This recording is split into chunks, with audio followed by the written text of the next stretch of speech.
What is up? And welcome to another edition of the All Basketball Podcast. And once again, I'm your host, Maurice Dixon, coming to you on October 9th to preview the 22-23 NBA season. Yes, it's almost that time, folks. Pretty much that time. Preseason is going on at the moment, but the season officially starts October 18th. And we want to get our thoughts out to you. To see what we expect this season. A lot of questions out there, a lot of people looking good right now. Most people are healthy, but as the season progresses on, we all know that people start dropping off, unfortunately. But we're going to see who's able to stand the test of the grueling 82-game season, and who's out right now is really, are they going to be able to, I guess, return in a timely fashion? You got some guys out already and guys on the brink of, like Anthony Davis is saying, he having back issues already. But it's not just me here right now. Got my homeboy Joe on the podcast. How you doing this evening, man? I'm good, family. I'm good. Thank you for having me, man. Yes, it's a whole lot to chop up out there now. Yeah, it is. Great to have you back on, man. Some of the players I know, I guess like maybe Kevin Durant, forgive me if I'm misquoting him, but saying let's just talk about basketball. But the NBA just doesn't allow us to just talk about what's going on the court. I mean, unfortunately, you have the Sarver thing and over Phoenix right now, that cloud.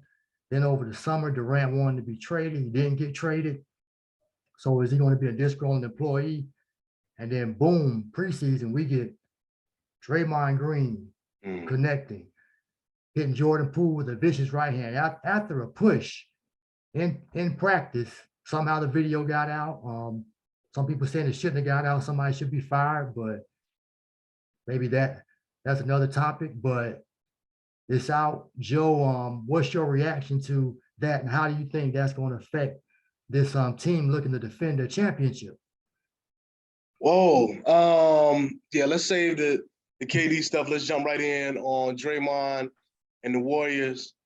I hope this isn't too much of a controversial take, but for me, there's a pecking order in an athletic environment, in a locker room, on a team, and it's not like normal society. Normal society dictates that, that there's a certain way we approach one another, there's a certain way we communicate our frustrations. It's completely different in an athletic environment, in a locker room. And so, for example, with Draymond, I've personally witnessed him not only do that same thing to KD, but he's done a version of it, maybe not to that degree, with also Steph and Clay and any other teammate that he's had. That is Draymond's role on this team. He's the fire in the engine. He's the one that holds everybody accountable. He allows Steph to be the carefree, fun-loving guy that he is, while Draymond does the literal and figurative dirty work. So that being the backdrop, when I mentioned pecking order earlier, I've seen Jordan Poole's star rise. I respect it. I'm happy for his success. But I think when you come into a team that's already established, and I think a great example of this is Steve Kerr when he joined the Bulls in the 90s, the second Bulls. There was a way and there was a rhythm that team had established in order to succeed. And if you come in, even if your star is rising and you're going to throw that rhythm off, then you're a threat to winning and you're a threat to this team repeating their championship.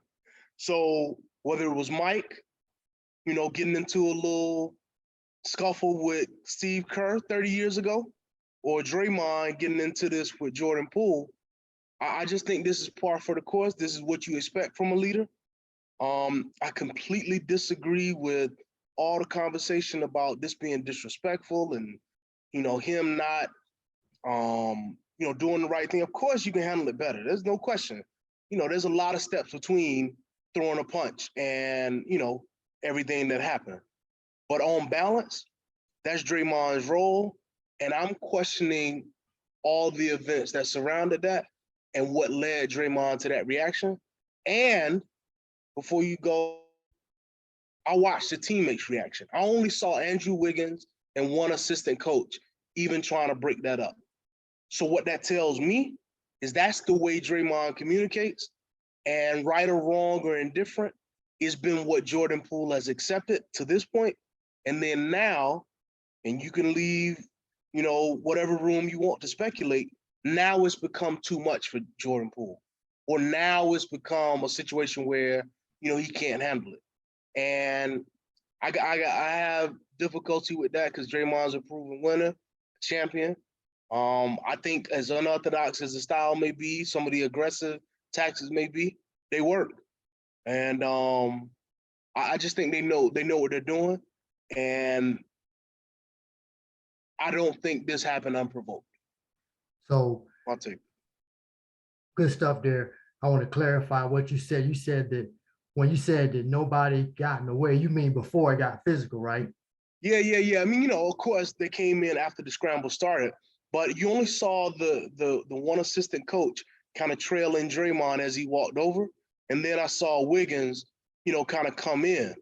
But that was telling to me because Wiggins is a relative newcomer to this team. So I saw Steph looking opposite way, still locked in, focused on whatever set they trying to implement. And, no one else was really on the screen. So that was telling to me, man. So do you view it as a sucker punch? Technical definition, yeah. Technically, yeah. But provoked, I don't know how you sucker punch somebody if you provoke because he pushed him.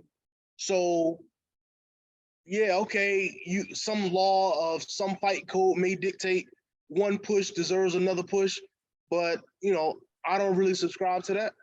I think it's technically a sucker punch, but I also think it was justified. Once you put your hands on another, you got to expect all outcomes from that. I hear you on that point. Now I was listening to Chris Broussard, and he was saying he thinks Draymond should be suspended for like the first 2 games. My God. Because I agree with him on this point though. When he said we're not in a bar or it's just random people, like we're in practice. I'm your teammate. You kind of have some rapport with me. Right.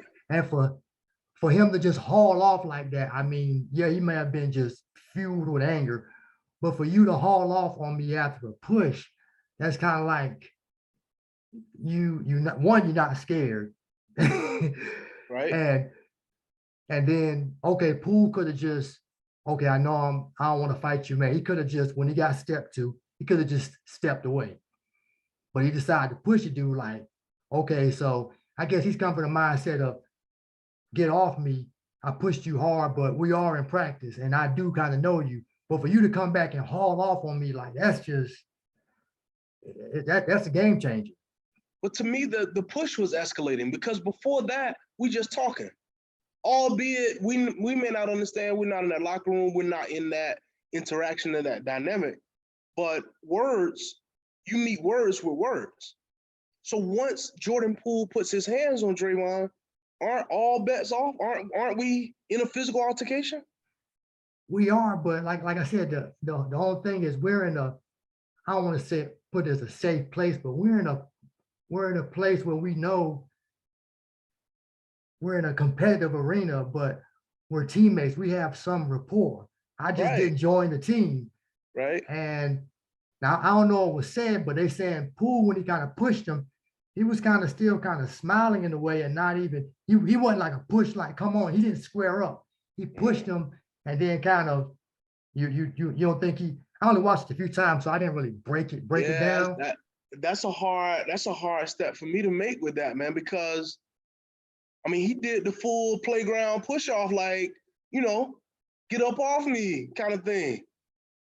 Which that to me, I don't understand because we're teammates, because we have a rapport. I mean, that'd be like you and I, Reese. We at the barbershop, we start arguing and we talking. Mm-hmm. So we got a rapport. We know one another. if I put my hands on you, then I expect the talking to be over. And everything that comes after that physical, I have to anticipate that. I can't think that I just push you and you're just gonna say, hey, Joe, that was too far. What? Right. No. Right. You respond with the physical response. You do it. I guess. I mean, it all comes down. You have to know. You have to know who you're pushing. I mean, because I give you this example. I didn't push this guy, and I don't know if you know him, but this might have been around 08, 09, maybe 07 when I first got here. I'm balling out at LA Fitness at Atlantic Station. I don't know if you're familiar with the rapper Vaughn. Yeah. Yeah, so dude got a little game. He got some range on his shot. So we're up in there playing. He had his watch on still in his hat to the back. Right. And so something happened where we started jawing and he was saying something. And I was like, well, if it's not a foul, it's a travel or something. Somehow I got there because I was like, you traveled. And he got me. And he started to blow up and he's like, oh, then it pretty much got to don't nobody else touch me. And my homeboy Adam was like, what are you talking about, man? We're playing basketball. Somebody's going to have to touch you. And so something happened. I'm still saying something. I don't know if it was right after that a little later on, but I was like, well, if I foul you, I'm gonna knock your head off. And so that just, I mean, he balled up and I could just see him. He started coming towards me. He's bigger than me. And I'm like, I'm not about to get into it. I mean, I know my limitations. Right. I'm gonna need something to balance this thing. I'm gonna have to pick something up and go get something. Right. And it's not even that serious. Right. So when I see him kind of like braise up like he's going to approach me, right, I'm kind of like, all right, man, you got it. And I just kind of back away and I start turning. And thankfully, I don't know if he was in, like his hands weren't up, but Adam stepped in between. Yeah. And was like, chill. This was like pretty much like, don't nobody touch me or something. Right. And so it was like, and then later on, I talked to this other guy. He was like, yeah, man, that guy, he was always abrasive. Right. And I bring that up to say, now I knew if I would have pushed that dude, I know what it was going to be. He was already, and I don't know him, but I guess the fact that I'm making, even though Jordan Poole should know some of the unwritten rules, sure, I pushed this guy, and it wasn't even like, I can see if it was a little smack or a little mush, but I mean, he two hands. Yeah, I mean, he ball rock. I don't know if he played Street Fighter 2, but dashing punch. Right. I mean, he laid this dude out, man. I don't know if it'll be the same, man. To me, that's the problem with the narratives and the conversation. I didn't hear Broussard's take, but that's what's missing from the conversation. Mm-hmm. We're treated like he's the villain in the situation. You know, he's not on equal footing with Jordan Poole. They're both men. They're both professional athletes. These are two men that had a verbal sparring going on, and it was escalated to one degree by Jordan Poole, and then escalated to another by Draymond. But the whole conversation is about Draymond being wrong, and I'm really at a loss because I'm like, is there some sort of bias against Draymond? Like, what? How do you see that circumstance? And this may come up again when we talk about some other stuff. How do you see two people participating in something, and one person is the only person we discuss punishment for? It's the only person we discuss, any sort of repercussions. Because he's the bigger guy. I mean, the bully's never going with that, no. Joe, the bully's never going to get the benefit of the doubt. Yeah, but we're like logical, sane people. We're looking at this circumstance happen. Like, we know what's happening. This man pushed him because he was the quote unquote bully. And then he got his, chin check. Okay. But I can see if it's because of what Draymond is always saying, what he's done. I mean, it's a repetition thing. So you can't, and the fact that you put so much force behind that punch, man. An equal amount of force that was put behind the push. But it's still not a push and a punch. I mean, you're going for I mean, you may be talking about age difference right there, because to me, I'm not pushing anybody. If I'm ready to fight, I'm hitting you. That's it. There's no need for a push. We're in a fight at that point. So that's my escalating action right there. And there's about a 10-year difference between those two. That's true. I mean, and the smart thing for Poole, like I said, was if you're gonna push him, square up. Thank you. If you're gonna, or just keep walking the other way, or just kind of give that little man get off me. Yeah, to your point, man. I love your story. And this came up, recently in another conversation. You got two options there. That's your teammate. Y'all got a rapport. You make two decisions there. Just like I mentioned to you before. You either take the L and do it in a way that's respectful and consistent with every man law we know, or also consistent with every man law we know, you square up and you swing at him. Don't do a half measure, kind of passive aggressive, escalating response. No, start the fight. Don't kind of push and then hide behind that, man. That's me though. I see my man just joined though. Yeah, hey, what's up? Hey, what's up? Yeah, we talking about the Draymond KO punch, man. What's your thoughts on that? Well, my point is, it goes to every being of being a man, and that we talk until the escalation, and if it escalates to blows being thrown, because we're actually a temperament in every conversation we have to that occurring. A lot of people don't realize that, but that's just the man's nature.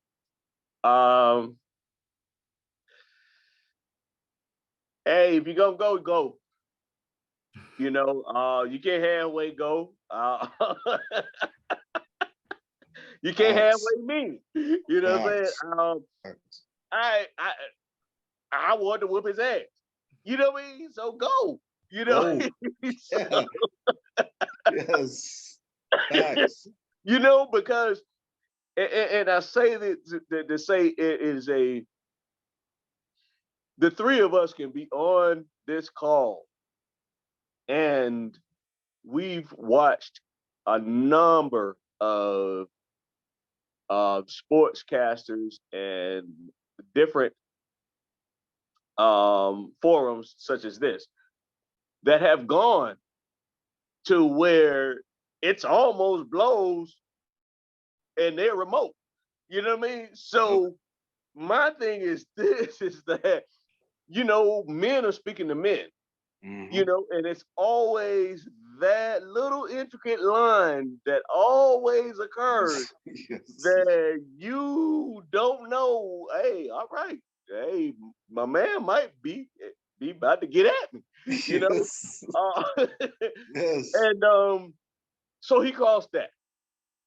And when he crossed that, I think that, the leak was bad. I don't think that it's unusual what happened. In my honest opinion, we're competitors at the professional level, and and I'm saying that from a Draymond Green and Jordan Poole perspective.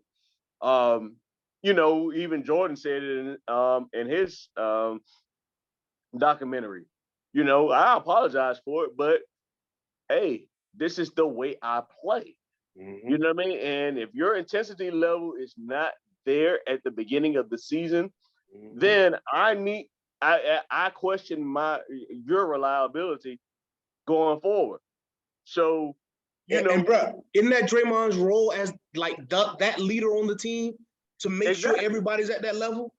Exactly. And we're a week and a half in, and we are in preseason, and I get it. Jordan Poole is riding a situation that he's in an uncharted territory, in my opinion. You know what I mean? And he has to respect Draymond's grind for actually trying to do it again. You know what I mean? He's riding a high, and dog, this is not the time. You know what I mean? You're not you haven't seen it and you haven't done it and tried to repeat. You haven't seen that perspective yet. Oh. So pump your brakes. You know what I mean? And I got to tell you, he absolutely had to be the most disrespectful winner of a championship trying to repeat in training camp that I could ever imagine. You know what I mean? And I think that my honest opinion is I think that it was an entitlement thing that Draymond disliked. I agree. You know what I mean? Dude, you only won one. You know what I mean? Do you understand this grind to do it again? Yep. And that's what we're here for. And it's absolutely it's not a 90s, 2000s. This is the new era of the basketball player. Yeah. And unfortunately, this is what we're going to have to deal with. These guys think that they actually got it. And you don't. Dude, you was a role player. You know what I mean? So do you so it seems like you're leading just the fact of saying that this is the they start talking about money maybe. I'm getting re-signed, you not. They're not giving you an extent. You think he went that low or somewhere else? You know what? I don't think he went that low. I actually think that a person as Draymond, who has won, how many championships? 4. Like 4. As opposed to Poole, and understanding the grind and what an NBA season is, and then what it takes to do it, a few years. Back to back is not guaranteed, but competing is actually, what everybody wants to do. Just give me a chance, and I think we can get there. You know what I mean? Just get me to the fourth quarter. I don't think Jordan Poole understands that. Great. And he's going to have to understand that. This guy has no longevity in the league if he doesn't understand that. I think it's a poor take. Whoever took the bottom road, whatever. I absolutely don't think Draymond did that because Draymond got 3. You know what I mean?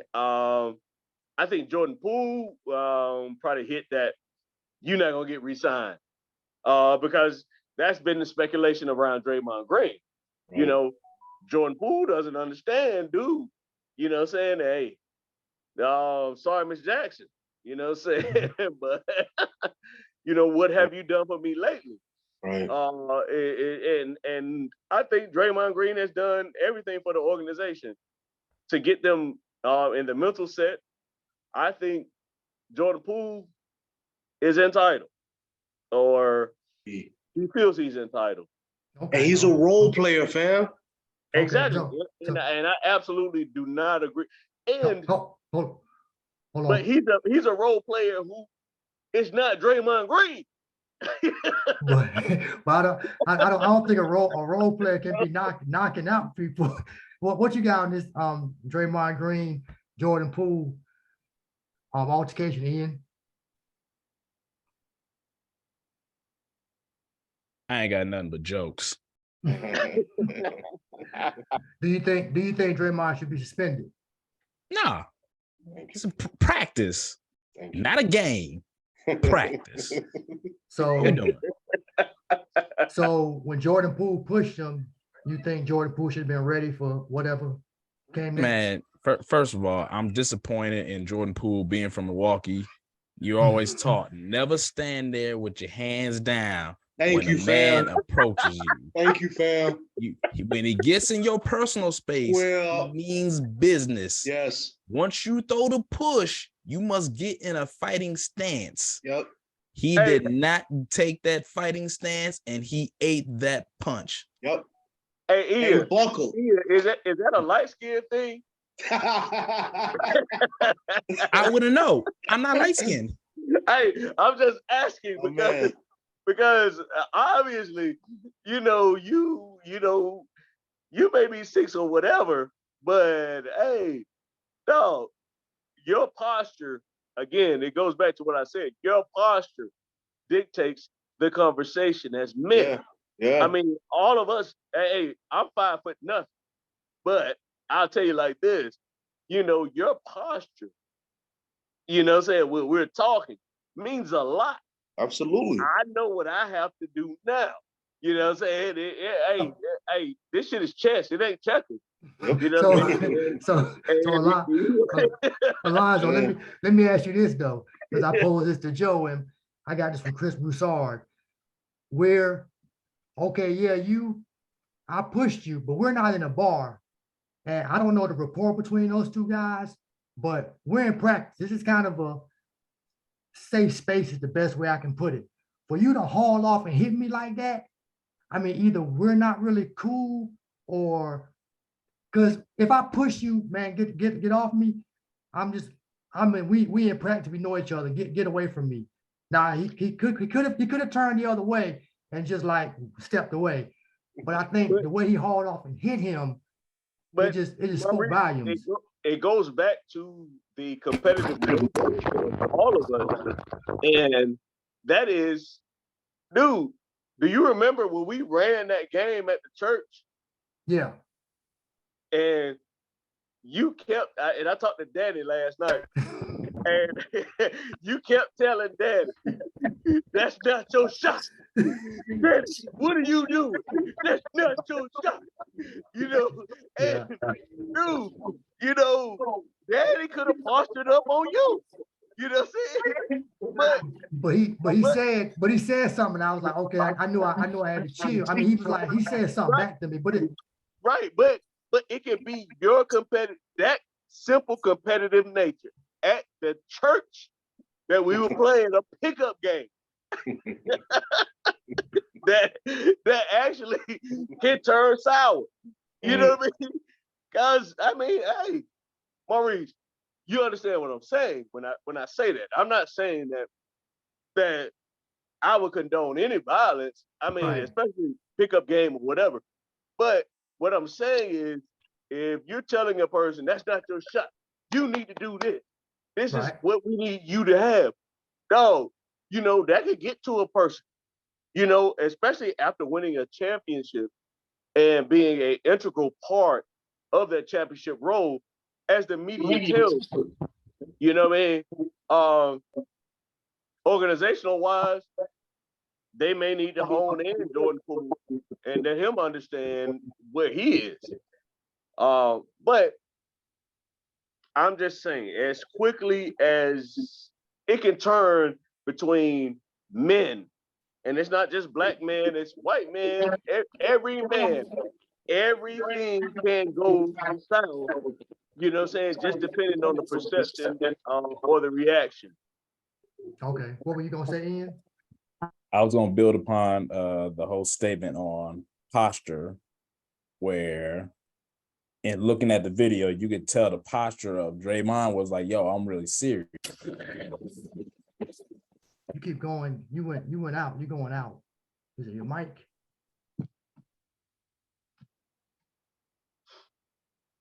Oh, why are you getting adjusted? Cornelius, thanks for joining the show.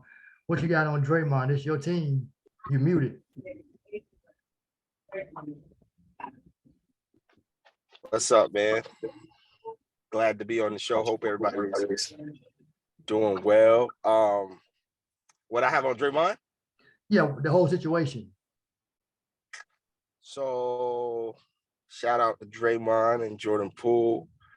I heard a quote from I don't know if it was originated by him, but I give him credit. He said, Minister Louis Farrakhan said, when you see a man fail, don't laugh, learn. And I've been trying to do that. And so I take, I always talk about how I used to go crazy on the internet, like, post and be like LeBron and go crazy. But I think Draymond shows us how am I feedbacking? I think it's speaking, Ian. Yeah, is it? Can you hear me clearly? Yeah, I can hear you. I can't hear Ian. Something wrong with your mic, Ian. Okay. So I think Draymond just showing us how hard it is to be successful and the type of antics that he does, I don't think he like that gives him his edge, and you need that. I think it took something like this for him to see what everybody else saw. Like it's kind of aggravating. Like, it's like I know he hangs out with LeBron.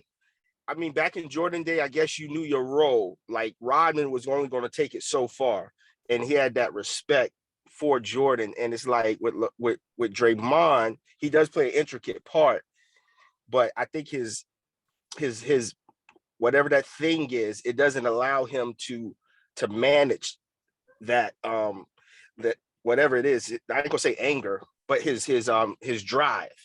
Like is it really important to punch Jordan Poole? Is it about the money?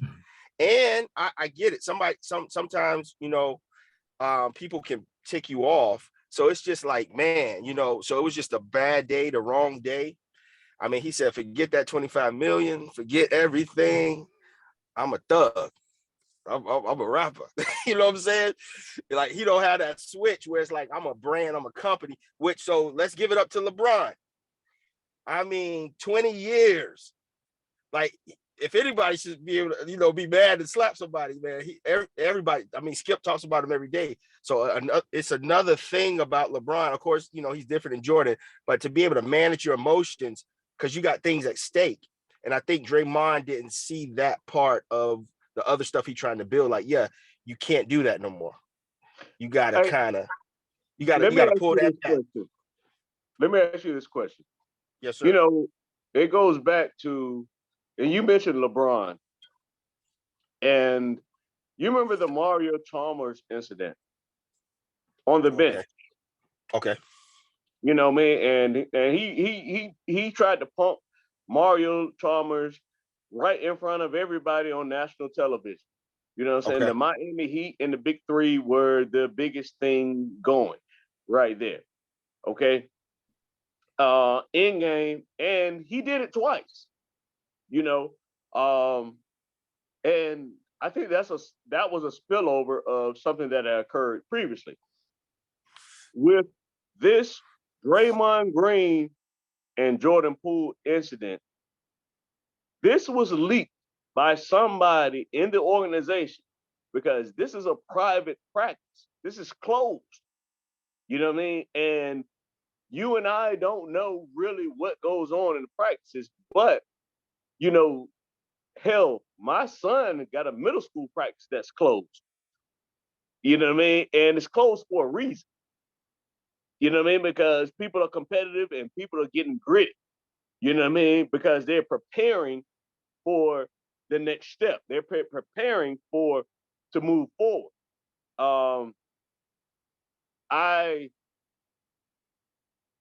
Obviously that's the biggest blemish on LeBron, because he wants to be liked by everyone.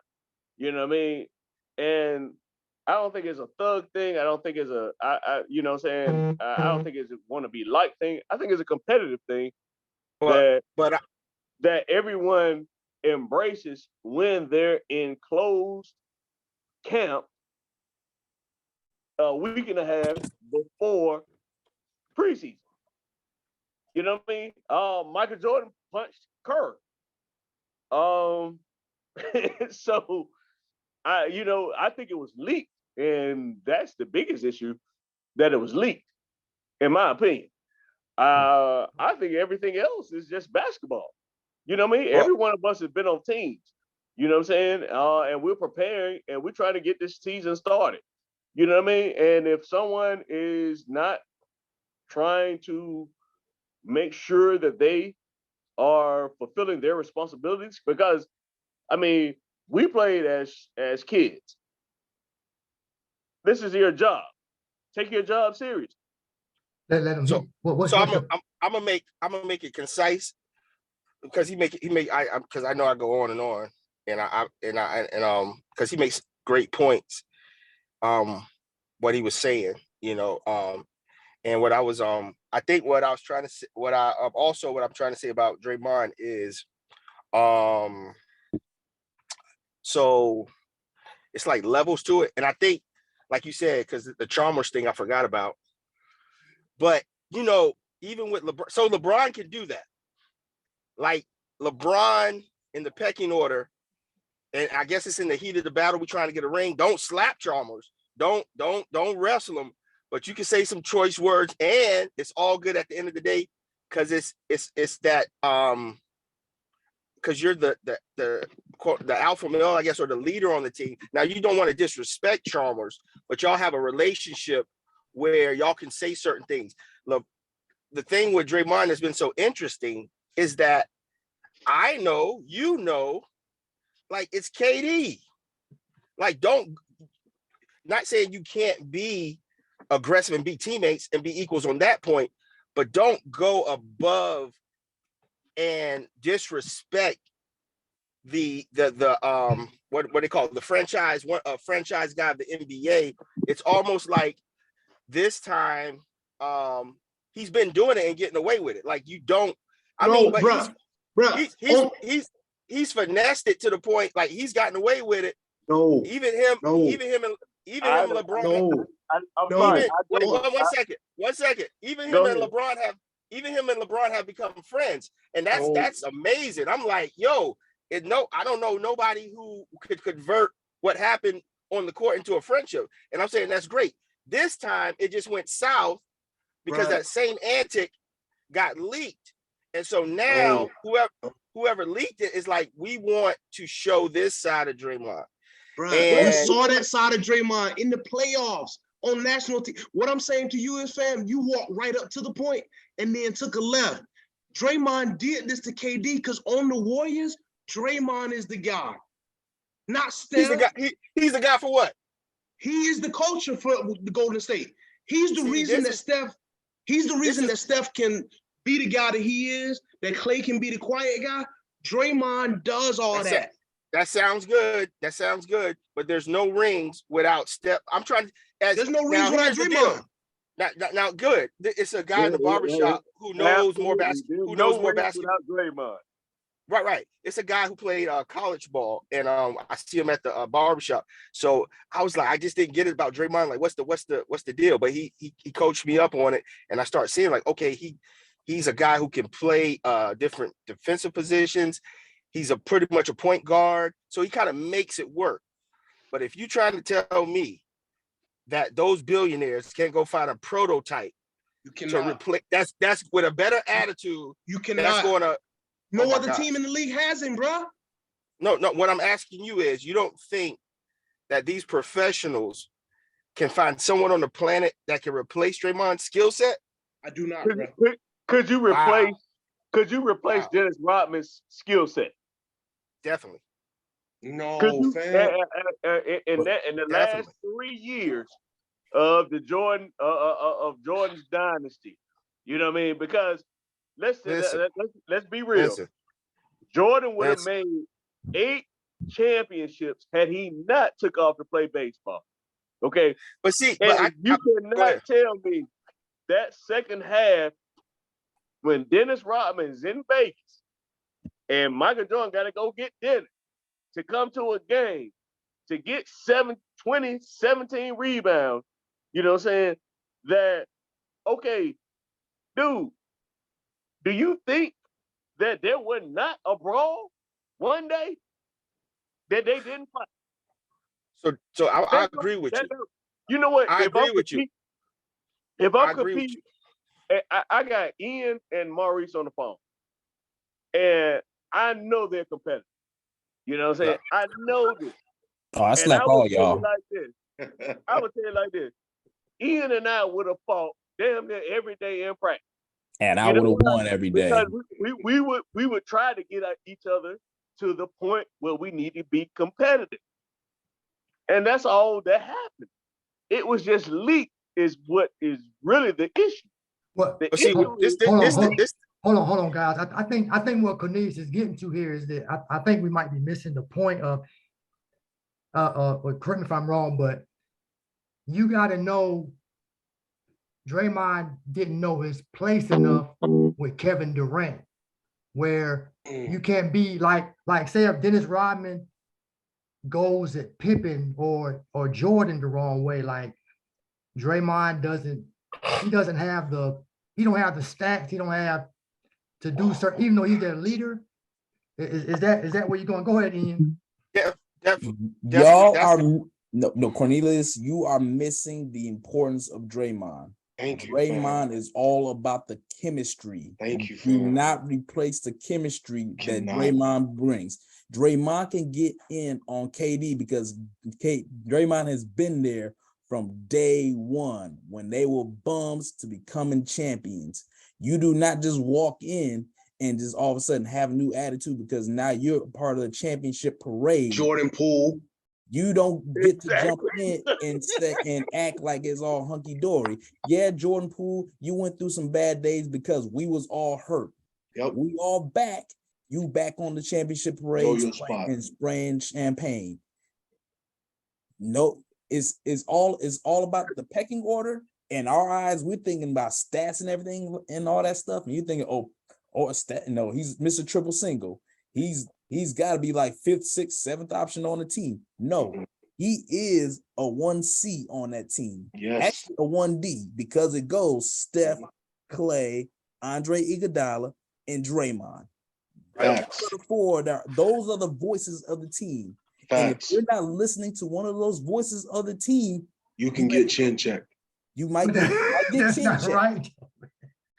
And unfortunately, Steph ain't gonna check nobody. Clay ain't gonna check nobody. But we just saw firsthand, which it shouldn't have happened because again, it got leaked by somebody internally who's got a nice check. And personally, I would fire that entire video department. There's no need to figure out who's the one. All y'all got to go. They need to go. All y'all got to go. I see what you're saying, and I haven't missed that because you missed it because you went straight to stats. You went straight to the numbers. Right. I'm just saying, like being a casual looker at the early on, back in the day, because they've had different players, and I'm just like, Draymond didn't really strike. Like, if I'm not paying attention, I don't understand what he brings. But after being educated, I'm like, okay. But there's a reason why he really got awards. He really does. He has a skill set. Let's say that he has a skill set. But now we live in a different time where now with the internet, your brand, players are getting more, like, people are trying to figure out, like, how's this guy get more money? So sometimes your persona and your brand can inflate your ego. So what I'm saying is, when you look at the value of Draymond, he's very valuable. But what I'm talking about is, like, at what point as a player do you understand your position? Do you understand, like, what's left in your career and decisions? So yeah, so at this point in his career, it's like, he is getting older. This happens to the best of us. Now, see, when I look back at The Last Dance and I saw that last season when I was younger watching Jordan, I couldn't tell as a young person. I was like, man, he could play forever. But now as an adult, I'm like, yeah, man, they were old. But a person like Jordan is going to get the benefit of the doubt. Curry can play as long as he can. When you're a person like Draymond, you're probably going to be nitpicked more as you get older. I'm just saying, make better decisions. And I'm also saying that he can be replaced. Not that he's not valuable, but who can be replaced as quickly. And I think that Jordan Poole is more expendable than Draymond. Facts. And that's really true, because there are a couple of franchises. It used to be the Hawks that you could get traded to make sure that you still want to play in the NBA. You know what? And I want to make sure. Came down to the Hawks. Hey, do you want to play? He said, yes, I want to play. Uh-huh. All right. He traded him to the Hawks. Then he went to the Pistons. They got him a ring. Jordan Poole is that player.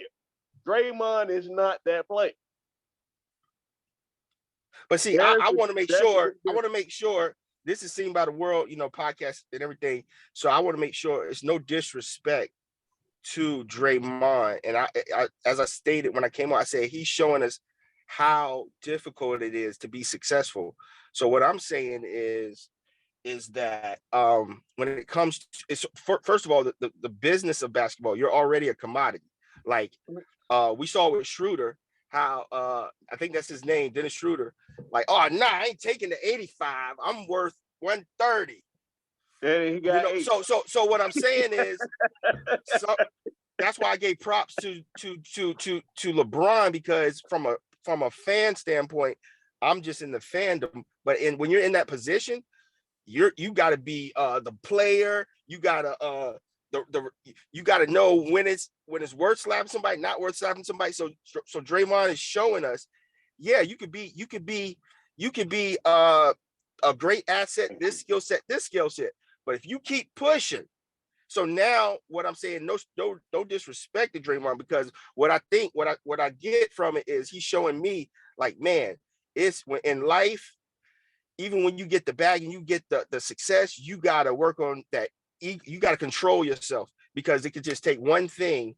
And even though you're great at your job, you've like you said, somebody leaked it. And so now they have the leverage to say, oh, well, this, that, and the other. So just the other day, 2 days ago, 3 days ago, you were riding high. I mean, that you were the guy. And now this one thing, it factors into business. So that's all I'm saying. So I'm not saying he's not the heart and soul of the team, but what I'm saying is, if you haul off and just for whatever reason you take your medicine today and you go slap Steve Kerr, I mean, Steph maybe get away, and then Steph, it'll have to be like, man, I ain't take my Adderall or something. And then we have to be Steph Curry. But if you Draymond and you something, we got to ship you out. Let me say something, Reese. First of all, Yeah, I go ahead. don't think he's dumb enough to just haul off and hit Steve Hey, Kerr. can I say this, y'all? Oh, I was just saying, on. like, as an example. My bad. Hold on, Parrish. Joe won. That was Joe, right? Go ahead. Nah, yeah. Just real quick, bro. My whole take on this, and I hear you on everything you're saying, and then this, and it definitely lands with me. But let me say it like this: Draymond was not acting uncharacteristically on that tape. From what we've seen in the game, on the biggest stages in the playoffs, and they won 3 chips with Draymond being Draymond. The only new X factor in this is potentially, right, I'm saying 3 before Jordan Poole, but the only X factor is if Jordan Poole has a new sense of entitlement, to my man's point, then that's the X factor that could actually sabotage them from winning a chip. They know they can win with Draymond being Draymond. If Jordan Poole and his newfound entitlement and attitude that comes with it is a threat to winning, then it's Draymond's role above Steve Kerr, above Bob Myers. The only person who can really check him on that in that building is Joe Lacob, besides Draymond, because he's the tone setter. He's the guy. They paid him to be that person, that aggression, that he set the culture there from Mark Jackson all the way through. Like, they empowered him to do that. And now what's so messed up to me about the leak is you leak him doing what he's always been doing. I was telling Reese earlier, I watched his press conference yesterday. He was like, if I give you all more perspective, it may change opinions. I'm not going to do that. Basically, they paid him to be a leader and a no stats guy, all glue, all chemistry guy. And then they leaked the video on him doing what he's been doing behind the scenes all this time. Hey, real quick, can I piggyback on that? And I just want to say this, is that Draymond Green understands that this preseason is the healthiest the Warriors have been in 3 freaking years. Okay? They got a chance to do something real special. You know what I'm saying? Clay, they won it last year. You know what I mean? Coming off a very, you know what I'm saying, stumbling Warriors team. You know what I mean? At this point, a champion recognizes when they should seize the moment. And that's what he's doing. And it starts in preseason. It doesn't start after freaking after the Christmas Day games. It starts right now. and all he did was punch this entitled ass kid in his face for thinking that, hey, it's gonna be like this every year. No, it's not. Are you a champion? You know what I'm saying? Or are you a front runner? You know what I'm saying? Because we could get somebody else to do what you do. And that's all I got to say. I'm sorry. I feel you. I Yeah, that guy last thought, yeah. Ian. Go ahead. I was gonna say, well, I'm not gonna call Jordan Poole entitled because we still don't know what the full backstory is, and we never will know, unfortunately. If Joe Lacob has to come in and tell Jordan Poole he needs to get his act together, that just means he's getting shipped out. Because the only time I only talk to anybody is unless you're a superstar. And it may be asking Steph, hey, how you doing? How can we keep you happy? Anybody else on that team is thank you for your services. We out. Mm-hmm. You out of here. Yeah, entire video staff, they all got to go. And it's gonna be real interesting to see how, you know, that team kind of moves forward from it, because and what Draymond said in his press conference, you know, they're gonna be all getting together to receive their rings in about a week or two. And, you know, his mama's gonna be there, and Jordan Poole's mom and daddy gonna be there. He's gonna be fine. There's gonna be a lot of cousins that's gonna want some get back, unfortunately. Ah, man, please. And Hey, they're that's where professional we at. basketball players. They're competitors. Yeah, they're competitors. They're competitors, but you just saw your cousin, your brother, you just saw your brother get fired on national TV. It wasn't just, huh? Not unprovoked. He pushed him. Yeah. Yes and no. He had to wear that butt whipping. Yeah, again, You gotta wear it. Yeah, push or not. Sometimes to get to where you need to go. If it's your brother, all of us on this call have worn a bunch of butt whippings to get to our successes. So that's just one in one that Poole got to take. If it's your brother that gets fired on like that, you don't care if he swung first. That's my brother. You hit my brother. We got to fight. Ian, you like this, Coach Parrish? I want to know what's in that cup, and are you drinking that on game days? I'm off today, baby. The Lakers are all way. Oh no, I'm talking about when you at your kids' games. Are you drinking that there too? No. Well, it depends on if we wearing that ass whipping. I might have to go get. Might go get some Coach's juice. All right, Alonzo. But we gonna see how things unfold for the Warriors. I honestly think that they'll as much as Draymond is giving, Draymond will take just as much away. Just like what other people say, he Kevin Durant after that Clippers game when he didn't pass him the ball, and you could see Kevin Durant look like he said, "That's why I'm out." And it started there, and I think he's going, and just from them costing him a championship and everything, he's going to maybe they get one this year, but they keep him around. I think he's going to take just as much away, but that's just who he is. Did that cost them a championship that year? Or did what's his name? tearing his Achilles. No, I'm talking about 2016. We got suspended. Yeah, Cleveland. Then they lost Bogut. I'm talking Cleveland? about that one. Yeah, no, not that one. I know that was just because Kyrie and LeBron got caught fire at the right time, and Harrison Barnes can hit the broadside of the barn. But then you didn't have Bogut either for no type of rim protection. You had to bring in Festus Ezeli. So what happens if the Warriors are able to play at that same level without Draymond? Is this conversation different now? Because everybody's I get it. I get the narrative that he's the glue and everything, but I think that's the world of sports where like the average career is 3 years sometimes. So it's always new talent coming in and somebody hungry who's like, yo, maybe Draymond has become the prototype of certain players. I think he's just good for their system. I think he's just good for their system. IQ supersedes that narrative that you're saying. I mean, it's a very great point. I just really think that it's hard to replicate that defensive mindset that I mean, the Warriors are going to score. You know that. Okay, so that's not a problem. What Draymond Green brings is the intangibles as far as the communication part. And so, yeah, it would be hard to replicate that. If he's out of that defensive rotation, and you can see it even when he gets in foul trouble. Wait, but what about setting the That's offense, bro? that's what I'm He betting sets the on. offense too.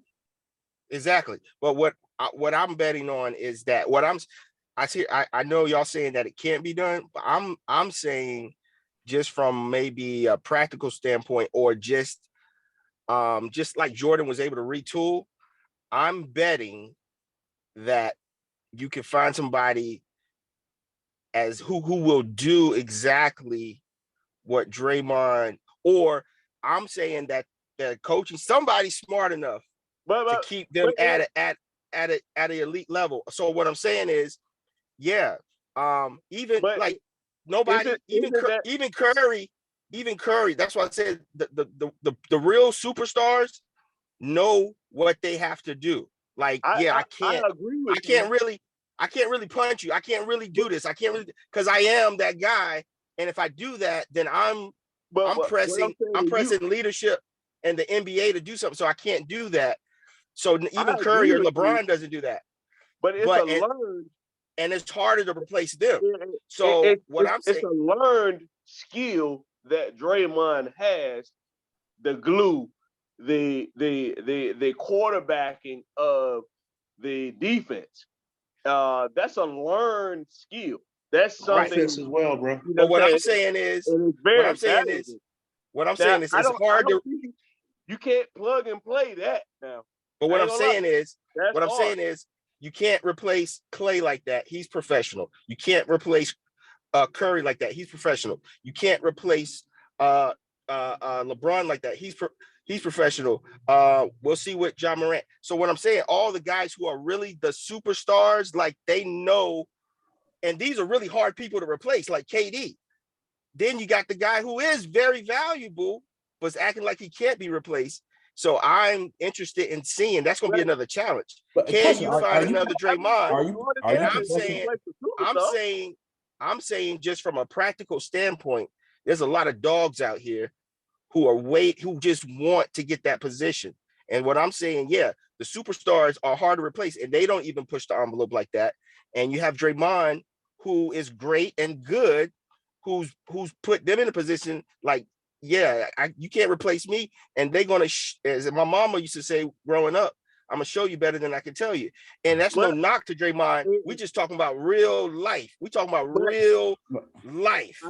We talking about real life. Let me jump in. Parrish, let me jump in. Parrish, let me jump in. Parrish, let me jump in. Go ahead. I love Cam Newton. Hold on, Cornelius. I'm gonna X that out. Let me stop. Okay. Here's the thing. First of all, you are calling guys dogs that aren't really dogs. There aren't that many dogs in the sport. In sports, period. I call them superstars, but I said there's dogs out there who are ready to take Draymond's place. But I'm telling you, there are not that many dogs. Because we wouldn't be talking about in the world? In the world? No, to make it to the NBA. In the NBA. No, I'm just saying that you trying to tell me the $1 billion Golden State Warriors, like you're going to let a guy, you're the billionaire, and you're going to let the employee tell you can't replace me. No, he's not telling you that. I can't find nobody that do what you do because you're so great. And the superstars don't even press me like that. And you trying to tell me that they won't get rid of him. I'm just the superstars are telling you don't get rid of him because he messes up. You mess up the chemistry by getting rid of him. It's cool, but I'm saying, go ahead. It's too many times where we look at we say the word intangibles, but we don't mean it.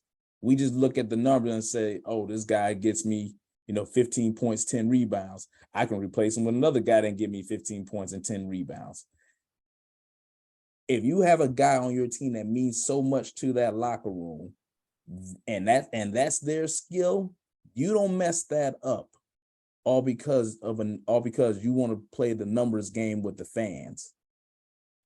Again, Draymond is important to the Golden State Warriors team. If you put him somewhere else, yeah, it wouldn't work out. But he is for that team. That's where he's most effective. That's why he's going to be a Hall of Famer, because he was on that team, not because he went somewhere else and produced. Those are facts. That team. Chris Webber said it best. That Sacramento Kings team, when they lost the Lakers after that, and in that 7-game series, and they was like, yo, we're gonna run it back. And the very next season, they traded Doug Christie, and they went downhill from there, and they never reached another playoff. And they've been trying to get back to the playoffs for the last 2 decades. Facts. It's about chemistry. Facts. Too many times we think chemistry is something as simple as H2O, but you mess around, throw something else in there, and next thing you know, you done blew up a whole power plant. That's what NBA teams do. That's what sports teams do. And we don't see, because we just think it's a simple plug and play. But we can't fix the game at Cracker Barrel, the little pin game there. But we think you can just plug and play a person and say, oh, they gonna make it happen. All because watch that Lakers documentary on Hulu, and you see how they try to force Andrew Bynum down everybody's throat. And they wasted the last years of Kobe's career. And they blew that team up when they had a championship team, blew it up all because one man wanted Andrew Bynum to be great. Facts. Oh, I haven't seen that yet, but you spoiled it. But I haven't seen that part yet. That's what I said. Hey, wait till we get to the segment of the Lakers, Ian. well said. Well said. But like I said, Draymond's gonna do just as much good than as he does bad for them, and you can't replace him. And remember, nobody else runs that offense in the league like Golden State. So that's one key thing. But superstars can't overpower it. LeBron overpowered it, and Kyrie. Other than that, they got hurt. And I do think if they play Giannis, I think Giannis might can overpower it too. But that's way in the future. But we're gonna move on, Parrish. What? Can I just say this?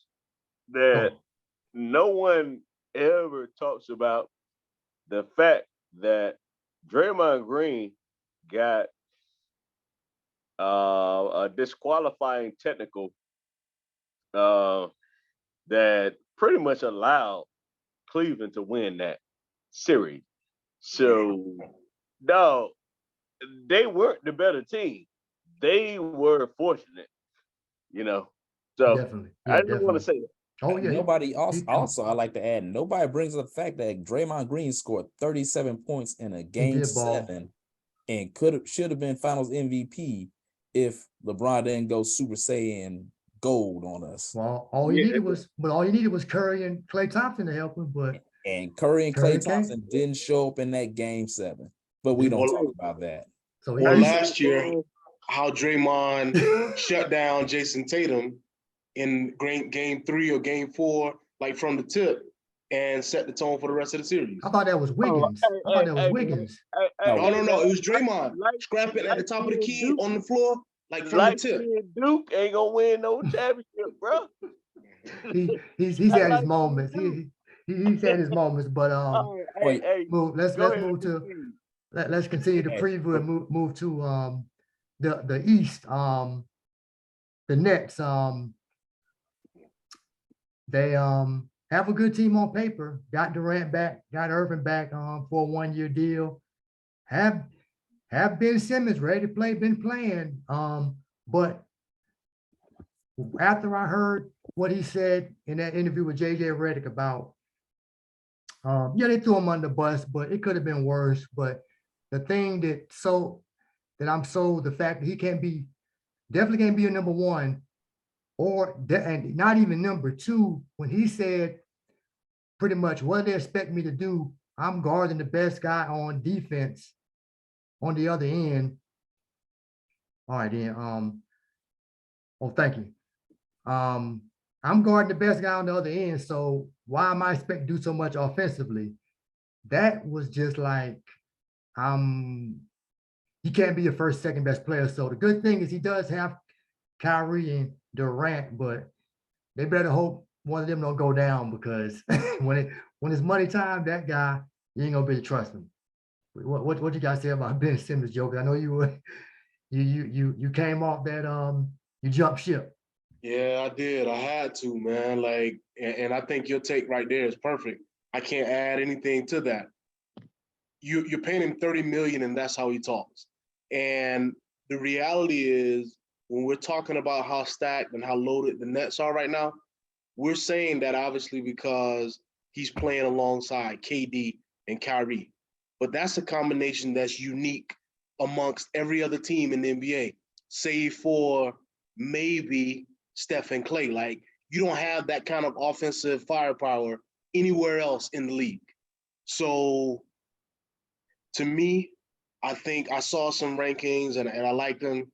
The Nets are a 5-6 team in the East at best because they're still kind of light in the britches down low with their big.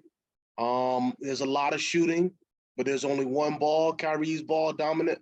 KD can play off the ball, but Ben Simmons is ball dominant, and he's not an offensive threat. So to me, I think they're a 5 or 6 team.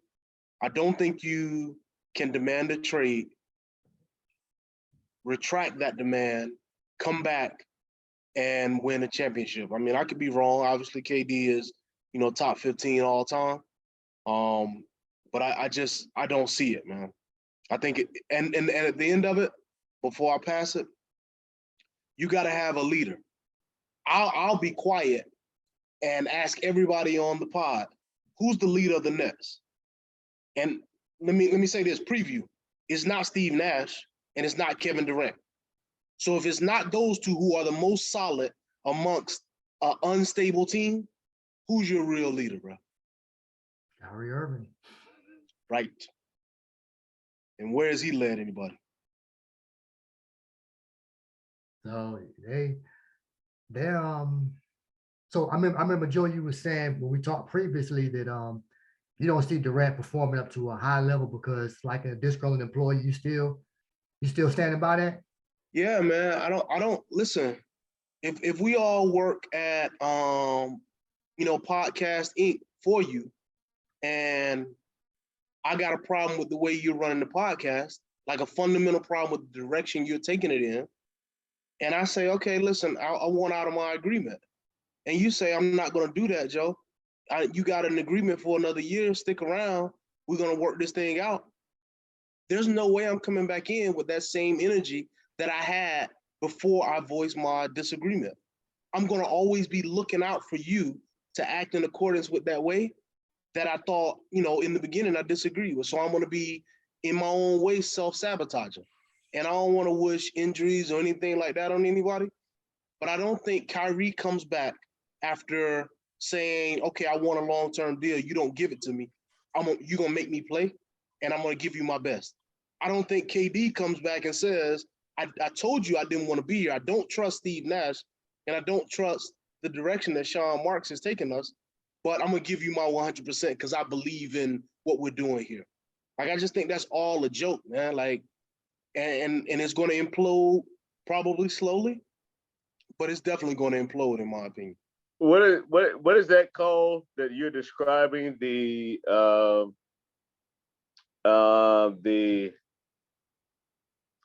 hypothesis or reciprocity?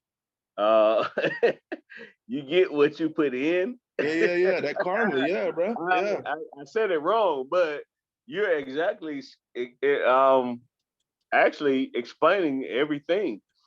You know what I mean? What did you do for me? And what should I do for this franchise?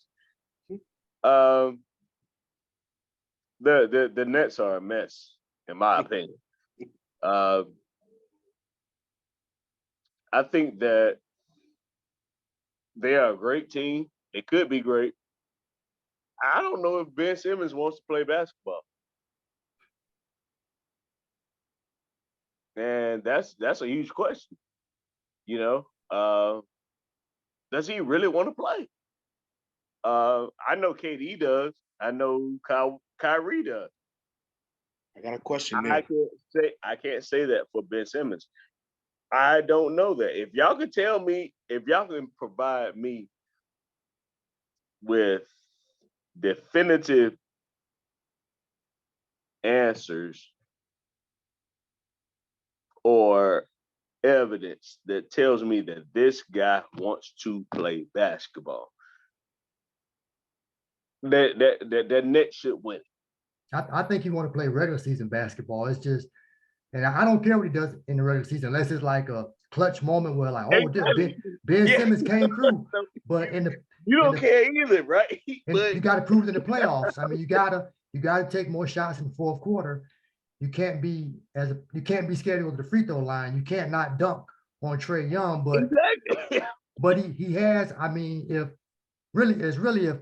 I guess both of them now, because if Kyrie and KD stay healthy, you don't have to worry about all that because well, you do have to. And what I'm saying is that you do understand that this guy is on the books for a lot of freaking money, right? 30. So the guy who is his replacement, let's say hypothetically, the guy who's his replacement, he is going to be the one who's actually going to be pushing that ball to KD and Kyrie.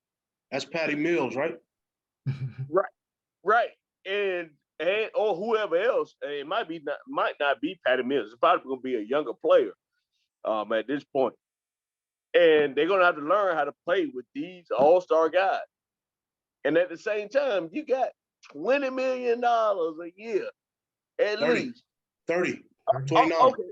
On the bench. You guys, all of us know in this sport right now, $5 million guy can bust the ass of every $30 million guy in practice. But are they gonna get playing time? No, because you got to play the $30 million guy. You got to have buy-in. The Nets do not have buy-in. They have no buy-in. I don't think Ben Simmons wants to play basketball anymore. And you're going to have to really look at that. And I'm not saying me, you, or all of us, that's not the us, but the Nets, they really got to understand, does this guy want to play basketball? Or should we cut our losses? I right now think, cut your losses. This guy is not enthused about playing basketball, bruh. Look at his language. His body language tells you he don't want to play basketball anymore. He might be one of the first, man, that but I do think he's gonna play. I just think when it gets tight, he gotta prove me something otherwise, unless he get hurt. But then I think Kyrie gonna play most of the way because he do try to play for another contract, but then if he balls all out, people still gonna think, is he just doing that because he's looking for another contract? But I got the same questions about Kyrie. Kyrie always looking for another contract. Now, hey, that you cannot say that. I mean, all of them need to be looking for another contract. They need to get the hell out of New York. That's what they need to do. Get the fuck around from the Nets. Excuse my language. I'm sorry.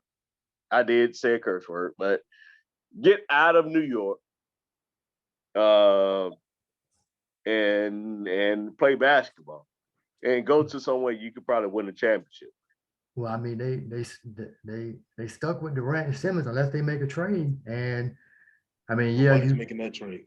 And you have Kyrie, but I mean, he may get another deal from somebody else, but he has the whole question mark around him is he gonna want to play most of the time? Yeah. And I guess he's ready now because he said he sacrificed all that money. So we got man, it's crazy how what they had and from where they are now. I have very little hope in them this season to do anything. I don't know who I have more hope in either between them and, I mean, the Lakers think they're gonna run it back. Yeah, they got a younger core, some other pieces, but if AD already ailing, LeBron is old. Why would y'all expect different? Why would they expect different, Joe? Out west with the Lakers, I think the Lakers' problem is just what you said. It's age, and it's just I think their moment may have passed, man. I mean, you got Denver coming back. If Phoenix can pull it together, and then Dallas, man, and then I didn't even mention the Clippers. I mean, those are, yeah, but I don't know if they're behind Memphis yet. They may be on par with Memphis. The Lakers? To me, yeah. No, come on, Joe. You see what I saw in the Timberwolves series last year. I don't think Memphis is everything that we think they are. I think they're a 5-6 seed in the West, 5, 6, 7 in the West. You drop them that low? Yeah, they're not better than Dallas. They're not better than Phoenix. They're not better than the Clippers. They're not better than Denver. What makes you so sold on Phoenix? They went out Phoenix bad. They got young pieces. They didn't give up any of their role players. Cam Johnson, Cam Jordan. No, Cam Johnson, you're right. Yeah, excuse me. Sorry, the other Cam. No, the guard. You have the Cameron forward, Payne. Cameron Payne, excuse me. Cam Payne, Cam Johnson, and Mikal Bridges. They got those three, coming off the bench. Or two of them coming off the bench anyway. So I can't put Memphis above them. I get the hype and I feel it. You got the whole Ayton situation. I mean, Memphis don't have this. Now they got Jaren Jackson out, but they don't have this confusion lingering. Ayton will be okay, man. Honestly, like you got 133 million. It wasn't everything you deserved. It wasn't everything maybe you had played up for, but you got to be more consistent to get in that $200 million range. And they'll get through to him. But you saying, I think Memphis will run the Lakers. They run the Lakers off the floor. They may, but I'm saying they're not appreciably better. They may be a 6 seed and the Lakers are the 8 seed, or they may be a 5th seed and the Lakers are the 7th seed. There's not that much difference between the two of them, to me. And again, they're not better than Denver, Clippers, Dallas, or Phoenix. Or Golden State, but they give Golden State. Excuse me. They give Golden State a run for their money. Yeah, but not better. So then I got them at the highest, a 6 seed. Or 6th best team. They may have a better seeding. They're the 6th best team in the West to me. But you do have them higher than Minnesota. Right? Oh yeah, for sure. For sure. Do you believe in Minnesota? I mean, not believe them. Like, do you think they'll be a consistent playoff team, or you think that move was good? Or I like Anthony Edwards, bro. I don't know what Rudy Gobert does for you, but I like Anthony Edwards, bro. If he's what he projects to be, they're going to be a problem moving forward. And especially because Cat doesn't have to play down low now with Rudy Gobert, because Rudy Gobert doesn't play outside of 10 feet from the basket. No. But in the playoffs, if they might play him off the court because he don't know how to guard. Oh no, guard right. The corner. And that's why I'm not completely sold, though, right? I think if they was to play Memphis again, they might not be able to play him. Well, Minnesota don't have Beverly. Right. But they made a lot of, even though they was up, they made a lot of boneheaded. I mean, I see what you're saying, but they made a lot of boneheaded decisions against Memphis. I mean, not calling timeouts. I mean, that's coaching. And that's clearly coaching right there. But then it's like you're a bad matchup, but you can't close. Maximize it. Towns is out of control, trying to run over people. I mean, I think they'll be right there at the bottom, but it's gonna be tough because Portland trying to come back. We'll see the Lakers. You ain't giving Dame. I respect the hell out of Dame, but they're not coming back. So yeah, I think we talked it through, right? Like, so. Oh, what about the Pelicans? X factor for me. People are high on them. High. Yeah, that's a big X factor. I don't know. I like Willie Green a lot. But they're a big X factor, man. Well, you gotta consider the fact that Zion has never. We don't know what that kid can do right now. So, and then they got McCollum down there. and Ingram. So they're solid, you know. But aren't they kind of Memphis though, bro? Aren't the Pelicans and the Grizzlies the same? Well,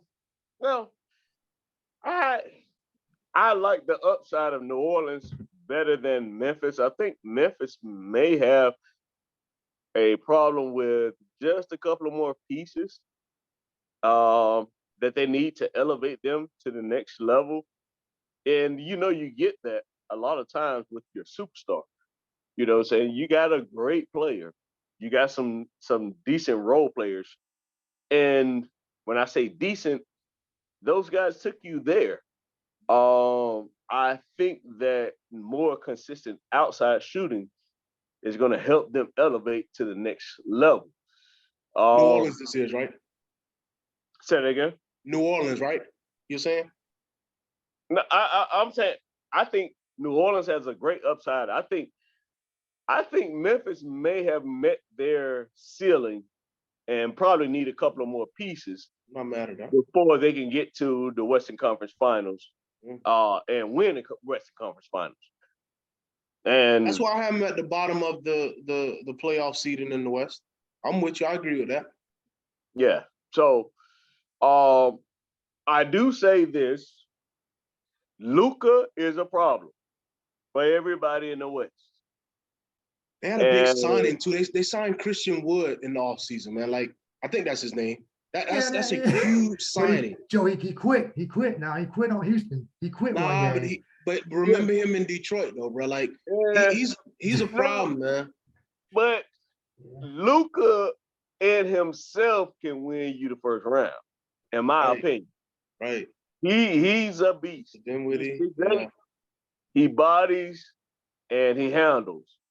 That's going to make a very, very difficult task for that matchup. Right. But the Lakers. Can we? I'm sorry, Chris. Can we go so high on the Clippers? They got they got a lot of injury potential, man. I like the squad, but Kawhi, Paul George, John Wall. I just don't like the. I hate to say it like this, man. I was like, are we gonna see this Clipper team? You know. I mean, they well rested for sure at this point. Hey, you got a point there. That's facts. So, but when are we going to see this Clippers team?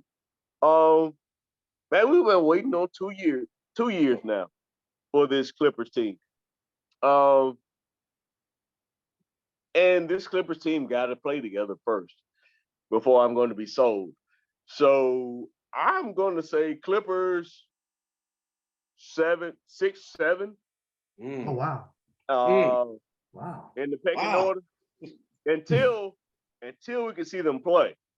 I mean, none of us can actually confidently say they're gonna win the championship. I mean, shit. Kawhi ain't played. PG. Hey, that's the ultimate. I always call.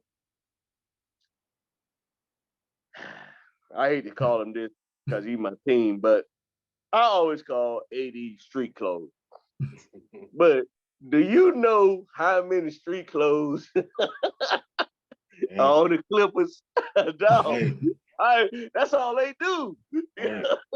Right. The LA Nightlight ain't giving you a break. Now, all right. So think about that. Now, I call AD street clothes. Dude, Kawhi and Paul, dude, they the ultimate street clothes tandem. Right. Making 30+ mil a year. Like, you know what I'm saying? Hey, and you see the fashion show every game. Right. You know what I'm saying? And will not play. Come on, man. To me, it just comes down to them being due, man. To me, it's kind of now or never. I think that window is closing for Kawhi. I think Kawhi has enjoyed, a real great reputation of some historic runs. He's in the top 75 of some historic runs, but when we look back at his career, if he done pull together a chip in LA, I think we're gonna question his status as like a all-time great. And I say this because I don't know where I would put Kawhi in the top 75. I mean, he's not top 25. I wouldn't put him anywhere. I mean, as far as I would give him his accolades, as far as a player, a two-way player who actually won a chip in the East and the West, and arguably probably one of the toughest eras to do that. Mm-hmm. I would give him that. He doesn't make my Hall of Fame. He hasn't played. Oh, he in the Hall of Fame. In the Hall of Fame. He in the Hall of Fame. I just, to me, yeah, Yeah. 2 championships, 2 different teams. Yeah. yeah. 2 MVPs. Yeah. And he got the All-Star nods. He got Well, at least. all right. So I forgot about the 2 MVPs. All right, yeah, but it's still hard for me. I feel the spirit of what you're saying, though. Hard, man. It makes sense. If I was voting right now, he wouldn't be first ballot. I tell you that. It makes sense. It'll take me a couple of years to Yeah. get him in. Because you haven't seen him do it over a sustained period of time. Like, so it makes sense what you're saying. And I think you would agree, Reese, like he's like not only just a different type of dude, but he really has put together a Hall of Fame career off like several historic runs.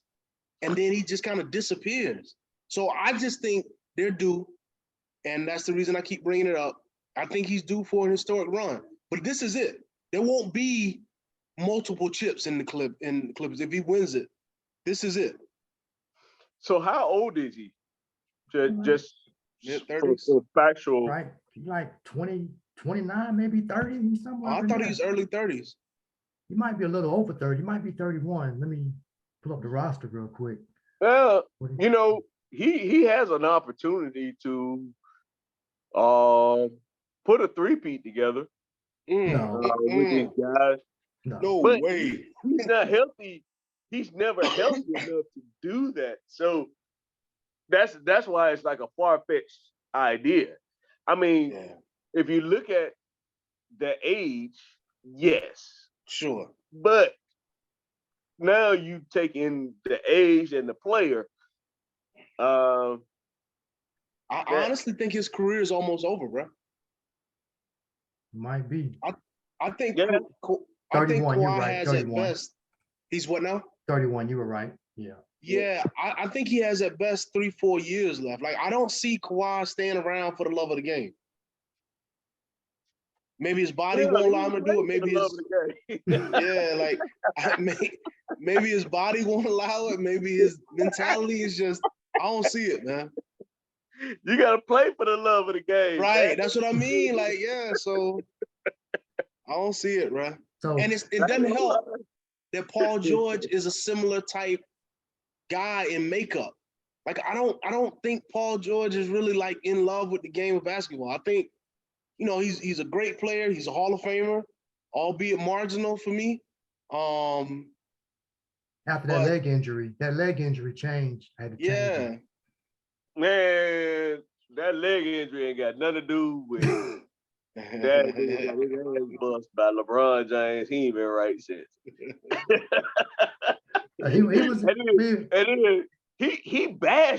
He bashing LeBron that night. Oh, they going at it. And I'm gonna tell you what changed everything for Paul George. When LeBron said, "Come here, young bro. Hey, you balling." And he dapped him up. That nigga, excuse my language, he ain't been right since. Yeah. So it's like both of them are kind of, they're not like fierce mentality basketball players. Because they love to be liked. Yeah, They're man. so talented. They love to be liked, and they're not alphas. They're betas. Right.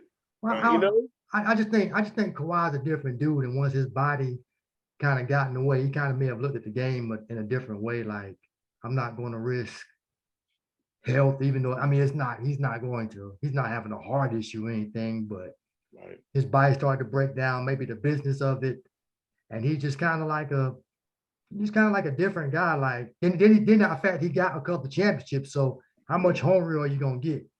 Especially when your knees, everything start hurting. You're like, man, this is for the birds. I mean, I'm tired of going under the knife. So No, Maurice, you muted yourself.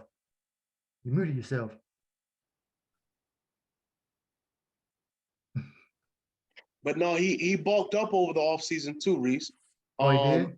And I don't know, what the thought process behind that was from the training staff, but that may be tough on him. Like, usually as you get older as a professional athlete, you try and lean up. And he kind of bulked up over, or at least from the, photos and things that are going on around online.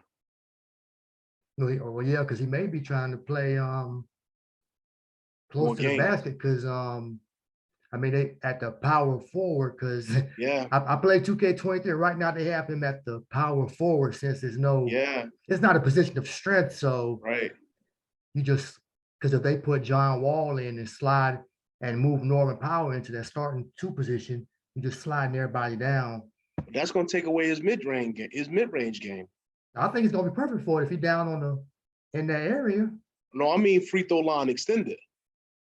He does, he kind of, huh? Oh, you said out. Now, I think he's still going to do the same thing. I think he's just going to be playing that position to an extent. I don't see him. He's still going to take you in the post. Right, but up at the top of the key, the little quick dribble, little crossover, like that's his thing. When he's really cooking. Yeah, I think he still may do that, but maybe he just feels some.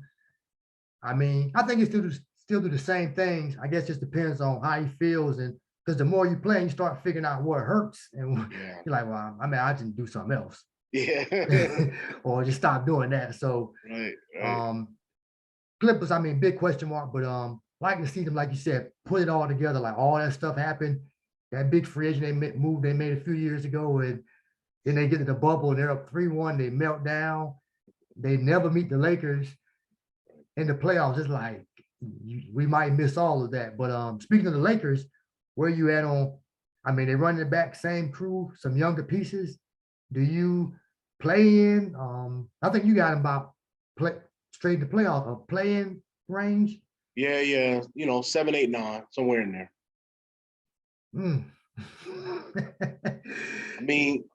That's what yeah. Do you think they're gonna move Westbrook? I think if they haven't so far, they're not going to, man. Because it's diminishing returns if you move him after the season start. Then you have to give up something, in addition to Westbrook to move him. And that's what they don't want to do. So they don't want to come off that 27 and 29 pick for or at this point, maybe even Austin Reeves, because people can get a little bit more brazen with the ask once the season starts and they see you struggling. They can say, nah, you know what? Give me Austin Reeves and one of the picks along with Russ. And then you're like, dang. So you're stuck. What's that, Indiana? Unless some surprise team comes. Right. Because no one else has really bubbled up, man.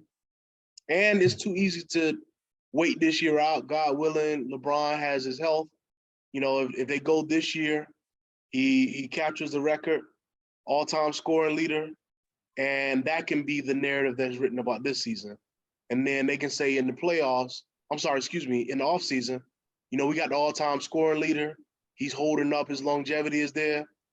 We got to do something to help support him, and have him go out with a championship. And then you can be more aggressive next year. So, okay. Kyrie, so on and so forth. Yeah, fill me in real quick with the whole Kareem LeBron thing. I didn't dig into it, but what? I don't know, man. It feels wrong to even kind of like try and diagnose it because you look at it, these are two of the most significant off the court athletes like ever. Like it's LeBron, it's Kareem, it's Jim Brown, it's Bill Russell, it's Ali. Like, I mean, you kind of you had a major level there, but it seems like Kareem may have been critical of LeBron, took it personal. And, I know earlier in the year, after one of his criticisms of LeBron, he apologized, but to me, it just sounds like, old school, being in a position to lead and not understanding the power and the weight of their words, man. So I really hate to see it because I do think Kareem is underappreciated, maybe not disrespected, but not appropriately respected for all that he's done on the court and off the court. And I just wish LeBron wouldn't have been the symbol of sort of disrespect toward him in this instance, man. Like, so I just think it's that classic old school versus new school misunderstanding. Okay, yeah, because what I do know is what Kareem said about he called Kyrie Irving a buffoon, and Sure. I was wondering if it stemmed from that. That's the reason why. I mean that obviously probably can't help the relationship, and I mean if Kareem cares about him coming for the scoring record, I mean that's petty, but it was bound to happen. But Yeah. maybe Kareem is. I mean he did sue Kareem Abdul-Jabbar, the football player, for his name. Yeah, and I can't see a better successor to Kareem than LeBron, man. Like, to me, this could be a moment for Kareem to maybe get back some of that shine that he missed out on with LeBron passing him. I don't know, fellas. What do y'all think? Well, I don't know that I I I agree that obviously LeBron's gonna pass Kareem. Okay. I think that in the context of who Kareem is, and when you go back to Lou Alcindor and him embracing a change, and then reaching the accolades that he reached as Kareem Abdul-Jabbar, I think Kareem's biggest problem with the modern day NBA player or sports player or Black American player, you can say African American, but I tend to go with Kareem. It's like, okay, it's, saying you were born in America, so you're Black American. I think a lot of people don't get with that construct of what he's saying or a perspective of what he's saying. He doesn't have a problem with LeBron breaking his record. The record is meant to be broken. That's why it is a record. I think that he's misguided a little bit about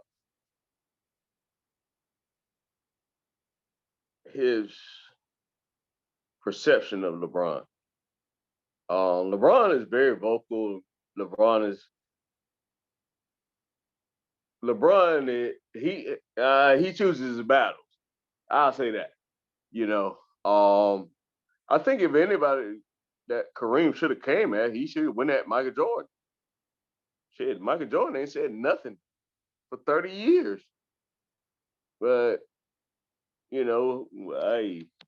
there's sneaker battles everywhere about the new Jordan 13s or whatever it is, or the retro 90s or the retro ones or whatever it is. So I give LeBron a pass on that. But Kareem is just a different guy and came through a different era, and they were paving the way. And in that vein, I think that LeBron should actually be a little bit more compassionate about, what Kareem is trying to do and what he's trying to say. You just got to look at it that way. And like I said, I mean, men, as we go back earlier, men are men, and we're one word from it being confrontational. But I really do think that these leaders of the sport should sit down and talk. Because Kobe did. I give Kobe that.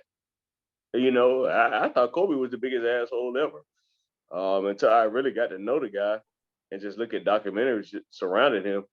And he was really a cool guy, very educated and very forward thinking and about the Black community. So.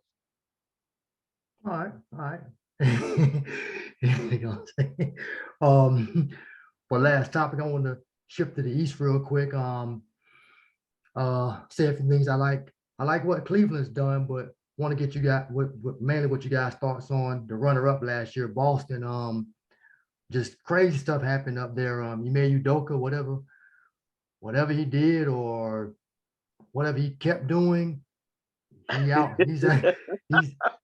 for the season. So obviously I think they want to keep him around. I mean, I think since he took him that far and got him so close, I think they want to try to keep him, even though people like they should just fire him. But I think they're like, well, this worked and we want to try to get around this. So what do you guys think about that? And just how do you see the Celtics season going? Is this guy stepping in going to be able to keep them, get them back in, I guess, just as good or just as close once again? Please.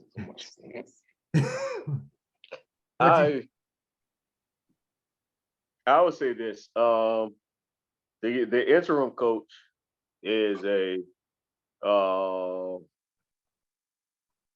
young guy, player. He should be one of the player assistants. As far as the players go, it should have been one of probably their favorite assistants. Joe Mazzulla. Yeah. He's young. He's close in their age. So with their vision as an organization, I think that he actually will be a good fit, especially as an interim. Brad Stevens vetted this guy. Brad Stevens speaks highly of this guy. Brad Stevens has actually put a lot of investigative work into actually hiring this next guy on the heels of the Udoka what do you call it? Controversy. Yeah. So I think they should be fine, man. Brad Stevens has led that organization pretty well. And Brad Stevens picked that successor, Udoka. So I had a couple of days to think about this, and I'm not mad about the decisions Brad Stevens is making up in Boston. And he's trying to keep these guys together and trying to win a building organization. What you got? Since we're not talking about Ime, where saying I'm gonna yield and defer to other opinions. What you got on the Joe? Yeah. I think I want to talk about us as Black men sacrificing, breaking our necks, working hard to enjoy some measure of accomplishments, and the lack of discipline that comes along with arriving at that moment, beginning to realize some of that, and allowing any distraction to compromise what you've already done. I got a whole lot of respect for Ime. There's nothing about me that's perfect, so I'm not coming at this from any moral perspective. His mistakes are his mistakes, just like mine are mine. I'm coming at it from the standpoint of this man worked hard, excuse me, and he's extremely accomplished and competent for the job that he's been given, that he's earned. And to allow the alleged distractions to come in, it's just a huge disappointment. Excuse me. And I just think it feeds a narrative of the undisciplined nature, this sort of mythology around Black men that comes out. And don't get me wrong, white men, Hispanic men, Asian men, Indian, everyone does it. But I just hate that he was such a prominent rising star and an example of success realized to have it snatched away. Like I respectfully disagree with Parrish, because I think this is the beginning of the end for this version of the Celtics. And I think we talked about it a little bit, Reese, offline. I think Ime will emerge with another job for legal reasons. I think they've gone on this course of action, but I don't think they have intentions of bringing him back.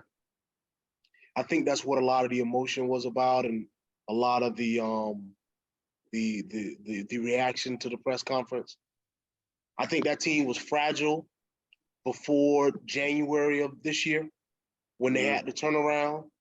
And there's nothing about taking a year away from a team that's going to build cohesion or help continuity.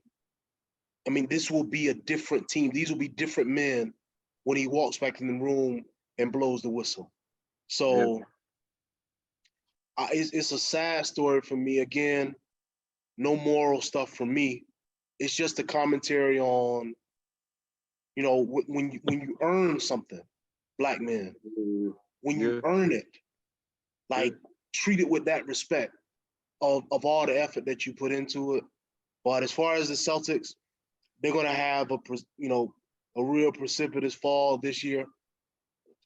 They won't have that coaching sort of wisdom on the sideline, that experience, that bank to help them push them. They'll make a run, maybe first round, maybe not, I don't know. But I think the team will start to splinter. Jalen is probably be the first of those. Then Marcus Smart maybe, or one, in that order, somewhere one of the two. And it's unfortunate, man. It's unfortunate. Hey, Maurice, if you don't mind, I'd like to respond back to Joe, because initially your sentiments were the same that I actually reached out to Maurice and said. It's like, hey man, let's talk about this. Because it's a very serious point. My response earlier was keeping it basketball. How could the Celtics recover? How could they move forward from this? But you made a very good point to me, and something that I never do again is I'm not going to teeter around what the real issue is, and I thank you, brother, for actually pushing me to do what I know is right, and you said it exactly. Dude, we're in these positions, you know what I'm saying? And it's our responsibility to make sure that our kids and our loved ones understand that we take these positions very seriously and we're not abusing them. We can't be like everybody else. Case in point, we got to be better, bigger, better, deafer, whatever you want to say it is, we do. And we have to be very conscientious and not conscious. Conscious is just being woke. Conscientious is being very understandable about what your position is and what your position actually entails and how you can move forward and push people forward. I am. I would not lie to you, Joe. Upset about that one. Initially I was upset, but because I'm like, damn, you cheated on me alone.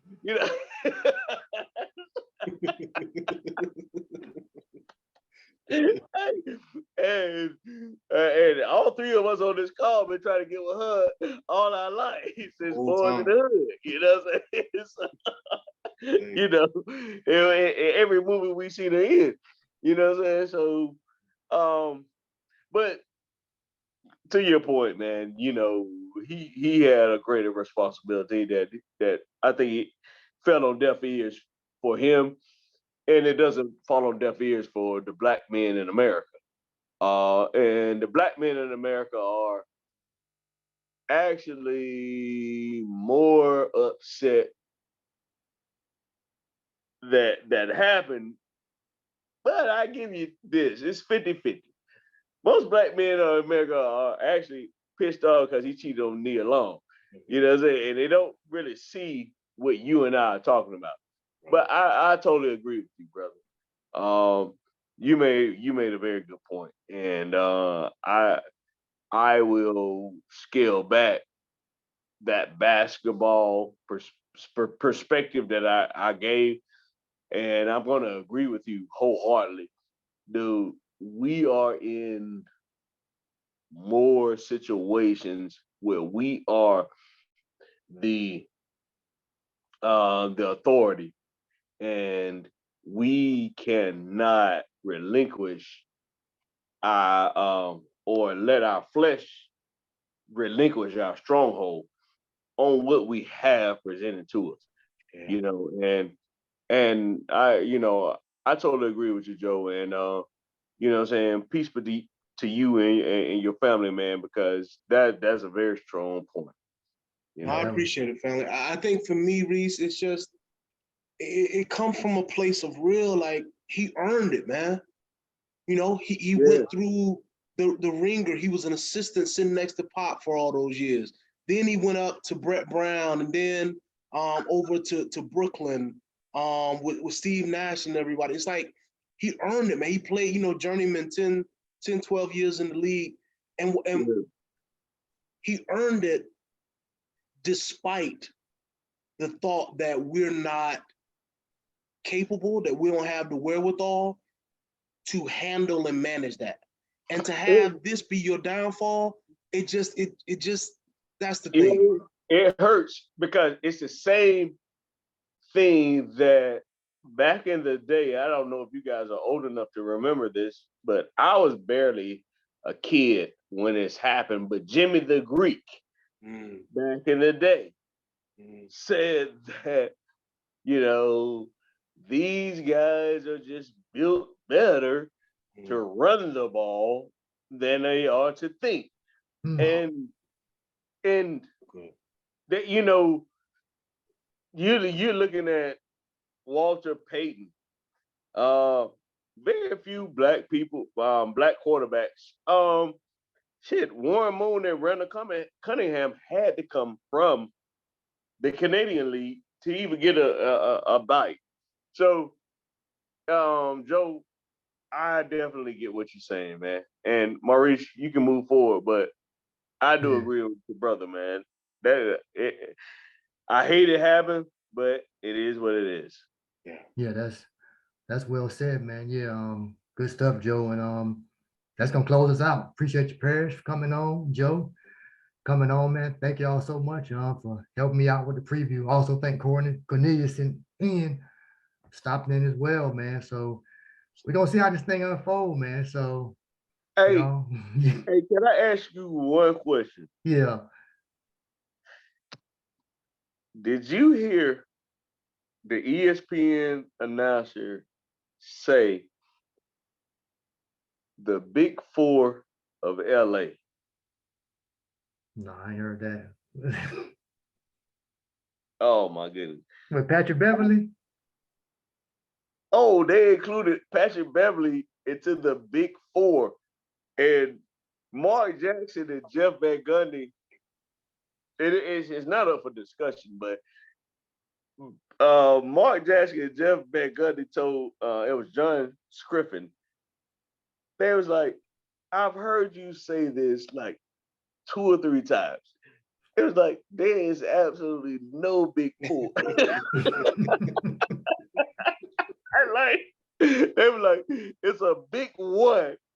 Exactly. At best. Exactly. You're right. Well, that's good stuff, man. But let's go and get on out of here, man. Appreciate y'all, man. I appreciate all y'all, man. All right, man. All right, man. Y'all Yeah, take it easy. You too.